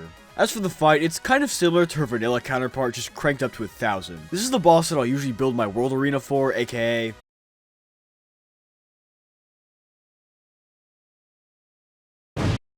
The Empress fight requires a lot of movement in both directions, and a bunch of her attacks lead into each other, so following her and always moving, especially when she's constantly sending prismatic bolts at you, creates this dance of dodging attacks that is so fluid and flows together perfectly. Moving around in circles just to smoothly transition into shield bashing out of the wall of prismatic knives feels so clean. You also have infinite flight for the entire fight, which I love. It's just you, the Empress, and the open sky with nothing else to interfere. Shoutouts to fights that do this, by the way, putting you into an environment where the enemy has the home advantage and you still come out on top. A lot of Infernum bosses do this really well in my opinion. The Aquatic and Desert Scourge both come to mind. One of the Empress's attacks is identical to one of Queen Slime's. I think this is a really cool detail, as both bosses are related to the Hallowed biome in some way. It's not as strange as one of Queen Slime's attacks matching with the Cultist, cause, you know, there's literally no relation between them. When she reaches 10% health, she'll literally teleport the moon to the arena and fire projectiles, while a massive lunar beam chases you. It's really fun and a nice surprise when you fight her for the first time. One of Vanilla Terraria's most notorious fights is a daytime version of this. Ironically, she does not one-shot you. Instead, the fight has been slightly changed, not enough to notice at first, but just enough to throw off your muscle memory, whether the attacks move faster, spawn differently, or are simply greater in number. It's enough to make a fight you've learned pretty well into a completely different beast, and that's really smart in my opinion. It's not as lame as just making the attacks deal 40k damage and not changing the boss at all. The Empress of Light and Infernum is an amazing fight with some super fun patterns that flow together perfectly. The soundtrack is also amazing. It really captures that feeling of flashing lights at the beginning. It's a fantastic fight and earns her a spot in the S tier.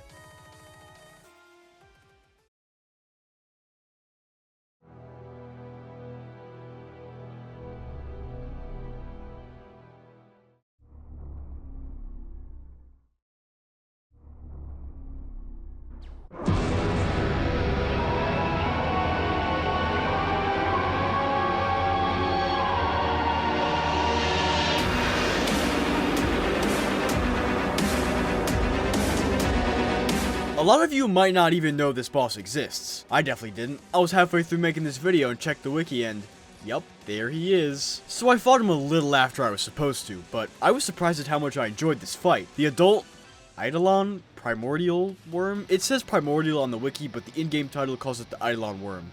I don't know, man. Before you go into this fight, it's best to have a flying mount of any kind. Anything that'll let you just hover in the air. Trust me, you're gonna need it. The adult Eidolon Worm has 1.2 million total health and can be summoned by going to the very bottom of the abyss and trying to mine the terminus that's lying in the ground. The adult Eidolon Worm is extremely missable, and I'm really pissed that I've skipped over him so many times on complete accident. However, even with post-Calamitas gear, he's still insanely dangerous. So if you're just hearing about this boss for the first time, I strongly suggest you give him a couple of attempts. Look, no one's gonna come to your house and murder your family for fighting one Terraria boss out of the normal progression. Especially the adult Eidolon Worm, who in Vanilla Calamity is supposed to be a hidden endgame boss that you'll probably discover on complete accident. But in all seriousness, if I find you killing King Slime after the Eye or Scourge, I'm gonna come to your house and break your legs with a sledgehammer. Anyways, for the fight itself, the adult Eidolon Worm does not play around. He beat the brakes off of me while trying to get footage for this segment. He spawns so many projectiles that do hundreds of damage.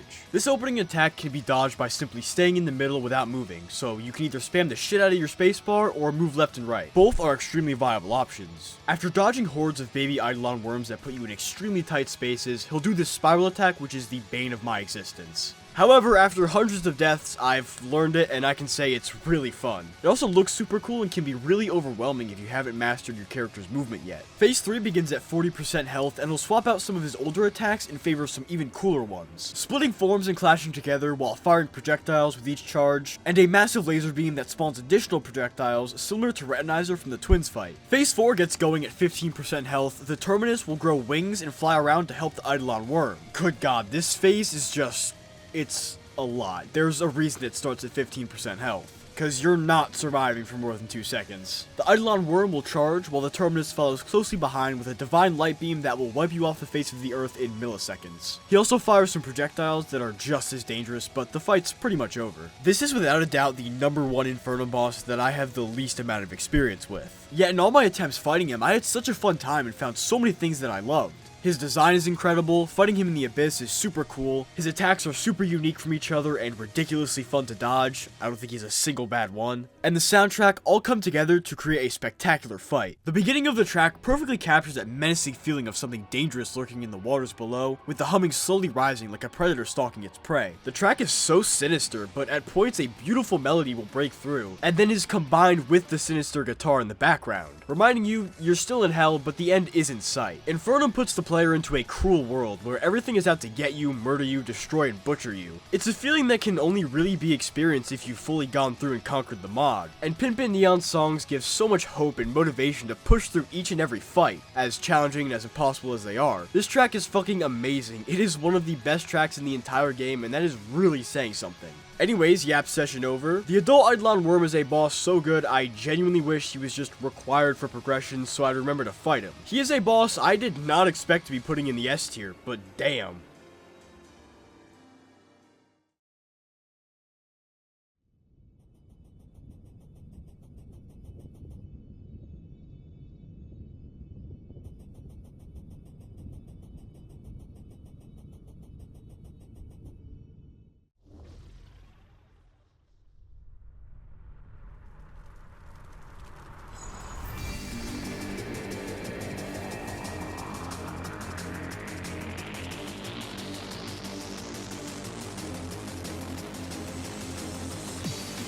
Providence is my third favorite boss in the game, and it is absolutely up there with my top bosses in any video game ever. Remember how the Wall of Flesh had the music sync up with the boss's attacks? Well, Providence heavily revolves around that, and it makes for some really cool and memorable moments throughout the fight. Providence can be summoned by using the Profaned Core at her shrine in the Profaned Garden. This boss is similar to the Brimstone Elemental in that she'll occasionally hide in her rock form and take reduced damage, but it doesn't happen nearly as much. Whenever the soundtrack slows down, then she'll stop moving and go into her cocoon. When it speeds up, she'll relight herself and move on to her next attack, or in this case, start the fight. Once summoned, she'll fire projectiles that magnetize towards her and pulse outwards. It starts pretty easy, just fly around in circles or move up and down, but as soon as those circular waves start spawning, I'm fucked. It's really difficult to dodge, and if you're not careful, you can take a lot of damage and go into the fight with your potion already on cooldown. Immediately, you're gonna notice some of the boss's attacks are bright. Like, really bright. And while I usually hate bosses that do stuff like this, making the fight's difficulty come from the fact that I literally cannot see anything, there are some pro gamer tips and places in the arena to go to completely avoid them. It rewards experienced players by letting their knowledge get them out scot-free, while punishing new players. It's Infernum, what do you expect? This first attack is no joke. Having to deal with the raining bits of fire while massive explosions go off right in your face is just so mean. The rest of her phase 1 attacks have her spawn in the Guardians to fire exploding projectiles with some deadly after effects that you gotta remember to dodge. The rising balls of fire and the lingering crystal projectiles deal a lot of damage and can easily catch you off guard while you're dealing with other stuff. Overall, the first phase is super fun and keeps the player on their toes. It's pretty lengthy and can take even longer if you let the music loop. If that happens, she'll go back into the cocoon and wait for the music to ramp up again.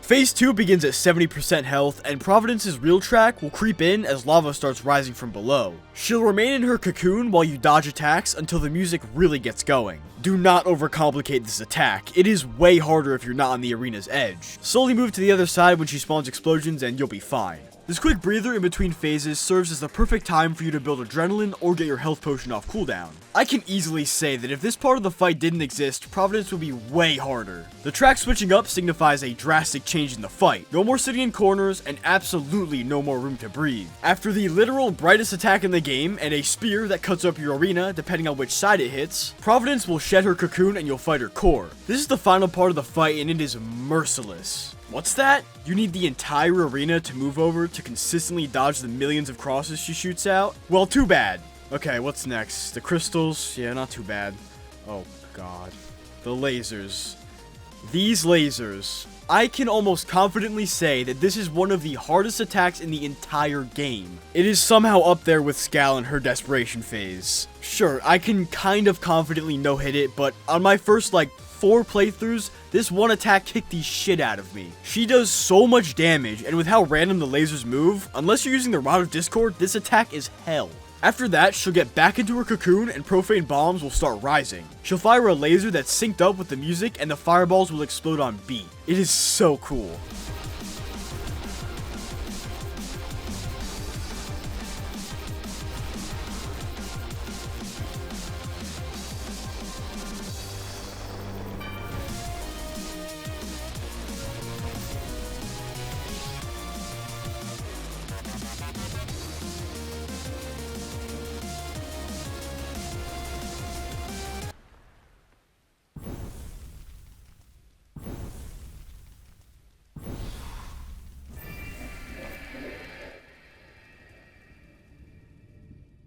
Holy shit, this boss is perfect. I love absolutely everything about it. The attack patterns are so fun and require the player to always be moving, the lava rising in the second phase, basically cutting your entire arena in half, and then continuing to rise during the final attack, builds tension extremely well. Then the fireballs start exploding, creating a really tight space for you to dodge, only adding to the stress. Of course, the music syncing is awesome and really helps the fight stand out, as if it being an already S tier boss wasn't enough. Of course, progression after Providence is great, giving the player a bunch of new items that can be used and tested against the Sentinels of the Devourer. Terraria armor is also very stylish and very good, providing a lot of defense for pretty much every class. I will never forget the first time I beat this boss. It was absolute hell, slowly, painstakingly crawling my way to victory, and then I finally won. That feeling of adrenaline, hype, whatever you want to call it, in that moment I felt unstoppable. Providence is a fantastic fight. The second I started writing this list, I knew immediately she was going to be at the top of the S tier.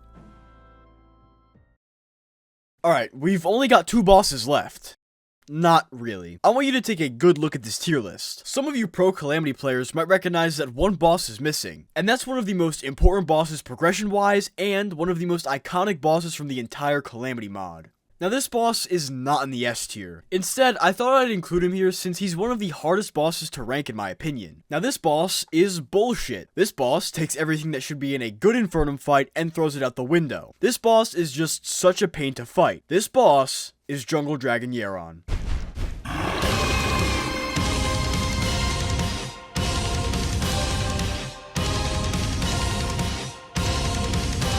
Where do I even begin? Oh, I know. You can't fucking see him for half the fight. Yaron has 1 million health and can be summoned by using the Blessed Phoenix Egg. We're gonna play a quick game. Before you is a green screen. I want you to pause the video or tap your hand on your desk when it turns red. Ready? Go. It's not gonna turn red. That's an accurate simulation.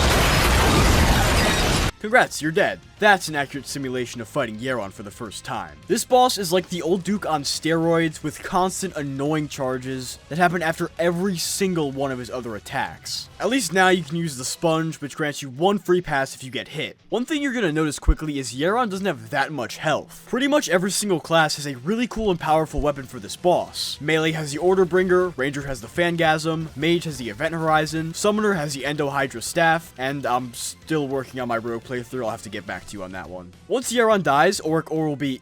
oh shit.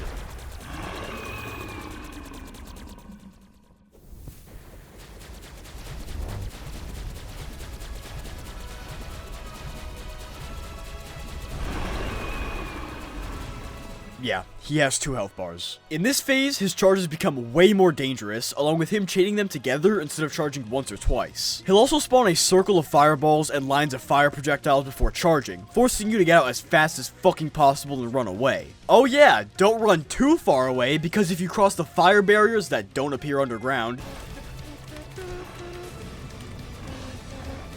What? What? He'll enrage and instantly kill you. Awesome. This is the part of the boss ranking where I give my general and closing thoughts in the fight. Yaron ended my very first Infernum playthrough. I simply could not deal with the rampant charges, and I found the boss to be complete and utter bullshit, so I gave up. I can deal with a very difficult but fair challenge. Ultra Kill Sisyphus on Brutal, Doom Eternal on Ultra Nightmare, Hollow Knight Pantheon 5. Oh, what?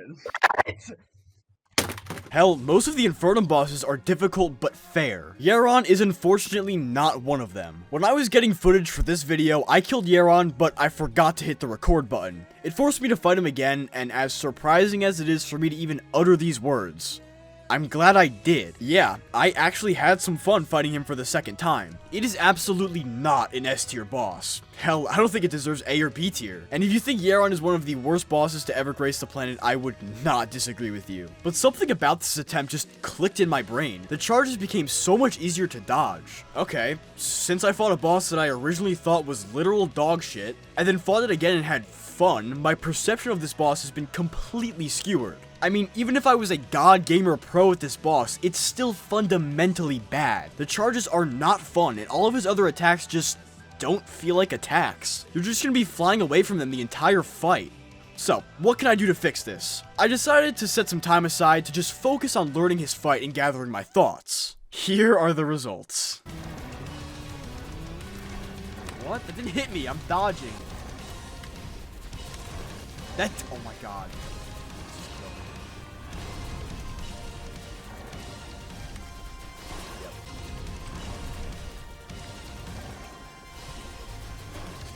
Is that 2 or like 2? I'm really trying. 3, 4, 5, 6, 6. 1, 2, 3. Okay, man, like, you can't just do that. 1, 2, short, that's short. Second is short. God, that's short. Oh my god.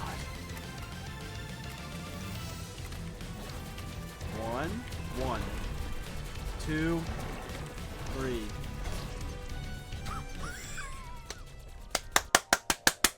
Yay!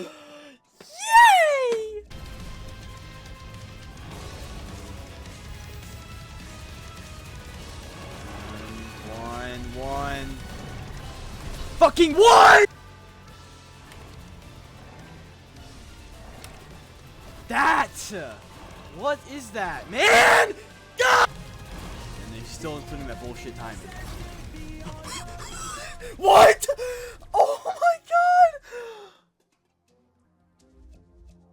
I don't know what crack I was smoking during that second fight, but this boss is just bad. Seriously, let's list the pros and cons for Yaron. Pros, progression before and after is really good, Auric Tesla armor is really cool, and you can craft a bunch of unique and powerful weapons with Auric bars. Both soundtracks in the fight are incredible, unique, and iconic. I'll never forget the first time I got him to his second phase thinking I killed him, and then Roar of the Jungle Dragon slowly started playing. It's hard to say what I like about Yaron, as I'm pretty sure the thought that you're persevering through a completely unfair boss just makes it kind of an enjoyable experience. Not fun in any way, don't get me wrong, but just enjoyable. And Yaron is the only boss to really do this well. Sure, he's not fair in any way, but to compensate, he doesn't have that much health. And every successful shield bash, it feels like you're one step closer to being done with him. By no means am I saying this fight is good, I'm just really trying to look for some good things about this boss, and it's not easy. Cons. The charges are fucking stupid, you can't see him for half the fight, and he's still a Duke Fishron clone. This boss brings the endgame to a complete halt, and not in the actually unique way that Supreme Witch Calamitas does. Bosses before and after him are amazing and leagues better than this fight. Yaron is extremely frustrating and does not teach the player anything. Him enraging is absolutely ridiculous and it has killed me on multiple occasions. How would I fix this boss? I think if his charges were similar to Duke Fishron with an actual telegraph that didn't require the player to bash their head against a brick wall attempting to find any resemblance of a pattern with his dashes. I would also make it so you're not just dodging charges for 99% of the fight. This ring of fire that you can just walk out of is pathetic. Can you even call it an attack? Even if this boss was barely decent, it still boils down to mind-numbing charges. He needs a complete rework to serve as a good functional fight. So, what tier? Well, I wanted to include him here before the final two bosses just because he was so hard to rank in my opinion. So after thinking about it, I concluded that Yaron is a low C tier boss. An extremely sad way to interrupt the absolute home runs that are the endgame Infernum bosses. The only reason he's above the Old Duke and Anahita is because there's genuinely no saving them. You'd have to completely remove the Old Duke and remove the Leviathan to fix those fights. That goes tenfold for the Old Duke.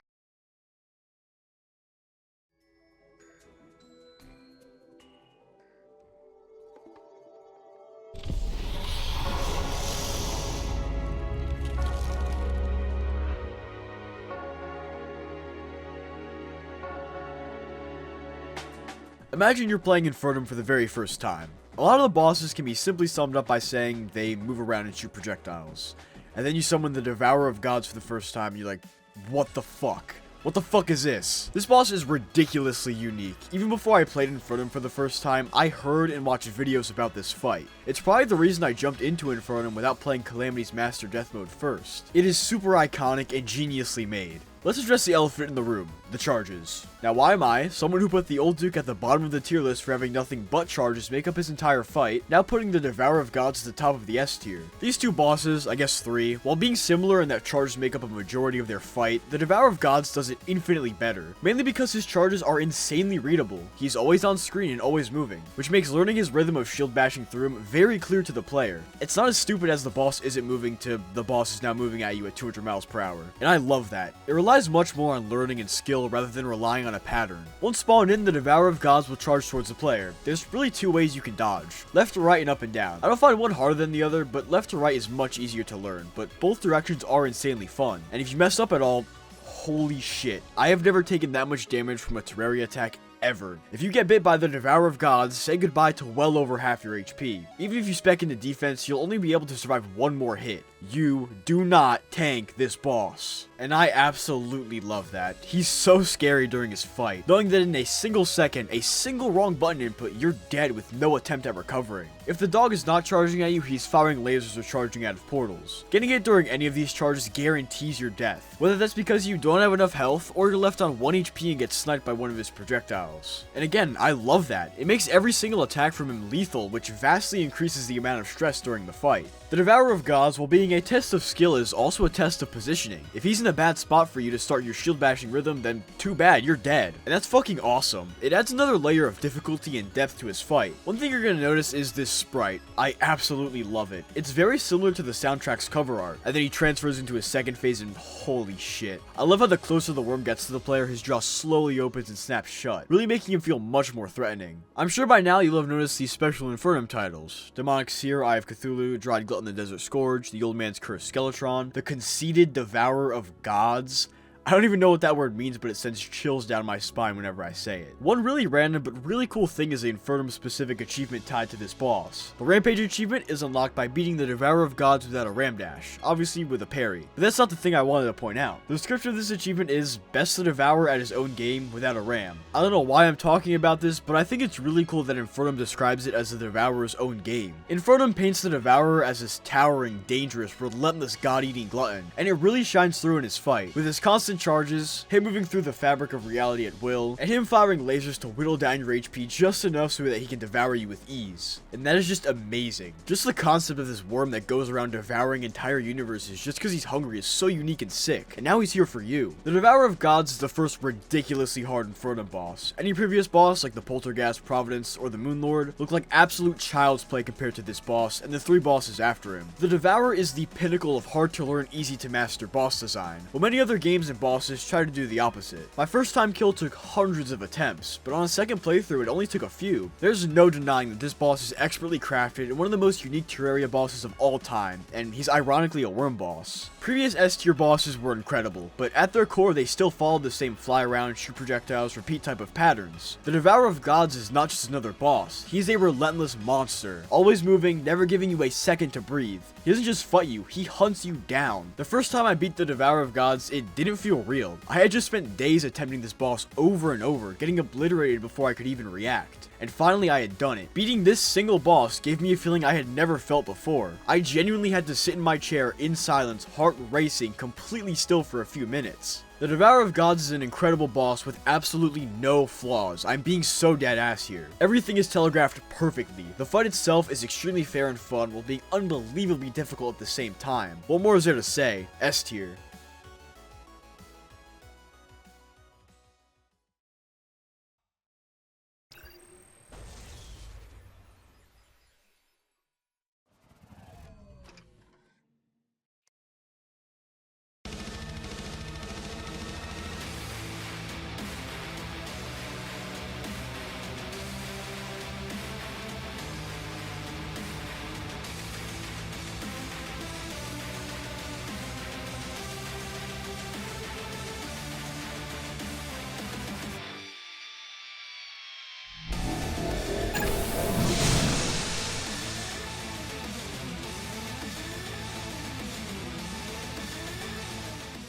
Here we are, the best boss in Calamity Infernum, the Exomechanical Trio. Created by Dreadnautilus as the magnum opus of all creation, this fight is easily the most chaotic in the game. Summoned by constructing the Codebreaker and contacting Dreadnautilus, the Exomechs have a whopping total of 7.3 million health, the highest in the entire game. When summoned, Dreadnautilus will appear and lets you choose which two of his 3 Exomechs to fight first. Unlike normal Calamity, the first mech you choose will be summoned alone. Once it reaches a certain health threshold, the second one is called in to fight alongside it. When the second mech gets low on health, the third and final mech is summoned for a 1v1. Once the third is destroyed, the remaining 2 return for a final 2v1. Depending on which mech survives, Dreadnautilus instructs it to enter overdrive, activating its desperation phase. Got all that? No, it's okay, just shoot on sight. All mechs on their own are extremely fun and unique. They each offer a different way of approaching them when they're called in for each phase. Thanatos is practically identical to the Devourer of Gods, except this time around, he's extremely cheesable. And honestly, I prefer this over vanilla Calamity giving Thanatos 99% damage reduction until the game decides, okay, now you can fight him. It actually rewards the player for planning ahead. Bringing one weapon for each mech is, in my opinion, the funnest way to tackle this fight, mainly for the melee class.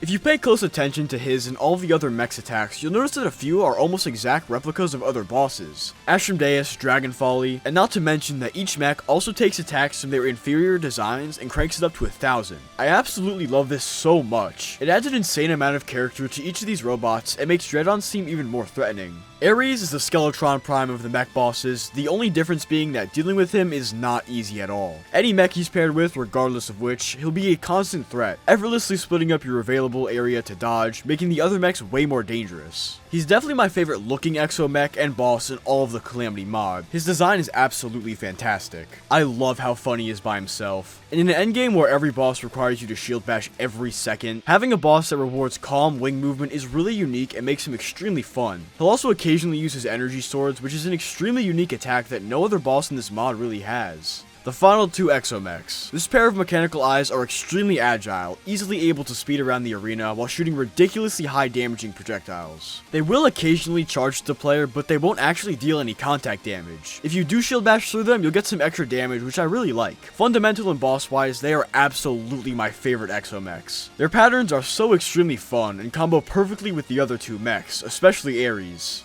Each mech has their own unique desperation phase, all of which are ridiculously difficult. Ares and Thanatos crank things out to 1,000 and can effortlessly delete you in the blink of an eye. They require the shield bash to be utilized constantly. It's extremely stressful, especially with Ares having the screen turn red.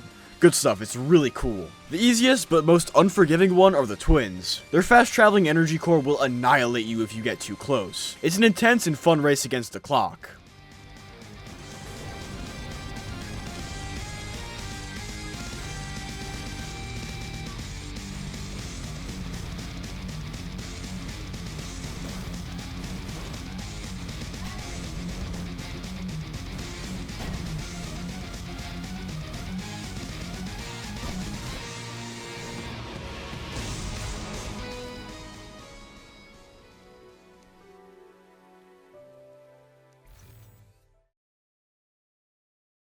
Surviving any of these desperation phases feels like defusing a bomb with milliseconds left.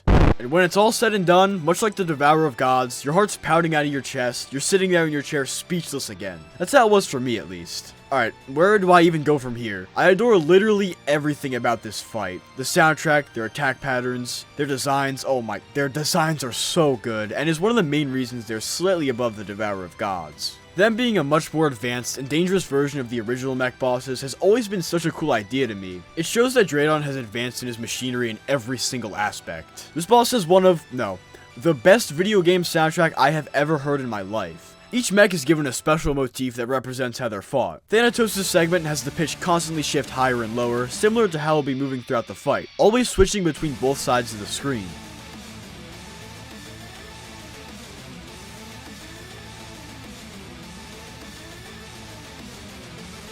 For the twins, the track keeps a part of Thanatos' but adds something new that perfectly captures the feeling of 2 bosses working in synergy, with one part advancing and then the second catching up.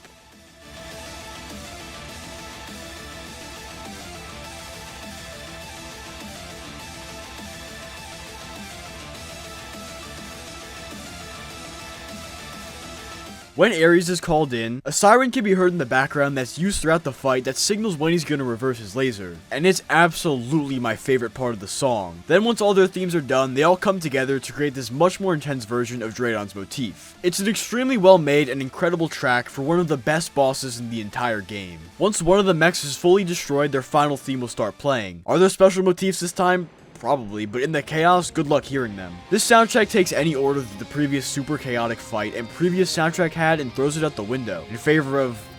how do you even describe this? I've never heard anything like it. The track building is perfect. It almost reminds me of a chainsaw being revved up. After listening to the song again, it turns out the track does keep all the motifs from the original theme, but they're way harder to recognize. Like any previous plans from Draydon have been thrown out in favor of setting the final machines into overdrive. It creates an extremely memorable and stressful moment where the track shifts drastically and you know you're in the home stretch. I'm not skilled with talking about music at all, but seeing as this mod has my favorite video game soundtrack of all time, I feel like I'd be doing it a disservice by not trying to talk about the amazing work Pimpinion has done. Long story short, go listen to the Infernum and Calamity OST. That's like the third time I've said that in this video. The Exos Mechs are an amazingly designed and well-crafted fight. Each mech is incredibly unique, forcing you to approach each encounter differently. Every phase is extremely fun. If you don't fuck with one combination, try another. There's so many different ways to fight this boss, and I absolutely adore that. The soundtrack is also such a highlight of this fight. It is absolutely incredible. All of that combines to make them the final boss in this tier list and putting them at the very top of the S tier.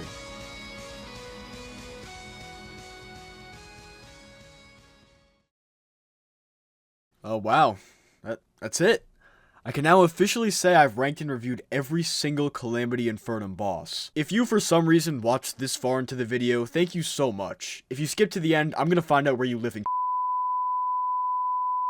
I'm sure with time this list might change a bit, and I'm certain you strongly disagree with some placements here. If you disagree with one of my placements, write me a 3-paragraph essay in the comments as to why I should be beheaded and shot dead in the streets. Let me know in the comments what your favorite Infernum boss is. I don't care about least favorite, because if it's not the old Duke, then there's actually something wrong with you. With all that said, thank you for watching, and I'll see you in the next video. Bye-bye. God, that feels so fucking good to say. Fun fact, I've said the word boss 375 times in this video. We're around the 2-hour mark, meaning I've said the word on average 3 times per minute.